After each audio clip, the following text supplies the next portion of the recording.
جب بابر اعظم نے آج BBL میں 50 ماری تو کیا پاکستانی میڈیا، کیا انڈین میڈیا اور کیا آسٹریلین میڈیا بابر اعظم کی تعریف کرنے پر مجبور ہو گیا۔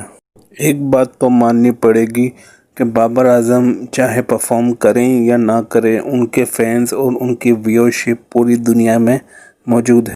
بابر اعظم جب بگ بیش کے پہلے 2 میچز میں فلاپ ہوئے تو انڈین میڈیا، جو ہمارا پڑوسی میڈیا ہے، وہ بابر اعظم پہ تنقید کرنے لگا، لیکن جیسے آپ کو معلوم ہے کہ ہمارا پڑوسی میڈیا دوگلا میڈیا ہے، تو جیسے ہی انہوں نے آج کے میچ میں 50 کی تو بابر اعظم کی تعریفوں کے پل بالنے لگ گئے۔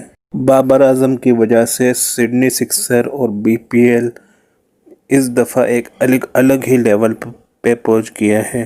اسی میچ میں فلپ، سڈنی سکسر کا ایک بیٹسمین ہے، اس نے 97 رن کی دھواں اننگ کھیلی ہے 56 گیندوں پہ، لیکن سب لوگ بابر اعظم کی ہی بات کیے جا رہے ہیں کیونکہ بابر اعظم کا ایک الگ ہی جلوہ ہے۔ وہ کہتے ہیں نا کہ اللہ تعالیٰ جس کو عزت دینا چاہے اسے کوئی ذلیل نہیں کر سکتا، اور جسے ذلیل کرنا چاہے اسے کوئی عزت نہیں دے سکتا۔ بابر اعظم نے آج کے میچ میں جو کور ڈرائیو ماری ہے، ایسا لگتا ہے کہ سڈنی سکسرز کے سارے پیسے اسی کور ڈرائیو میں وصول ہو گئے ہیں۔ اس کور ڈرائیو کی بہت بات کی جا رہی ہے، تو یہ بابر اعظم کا ہی جلوہ ہے جو وہ دنیا بھر میں اتنا مشہور ہے۔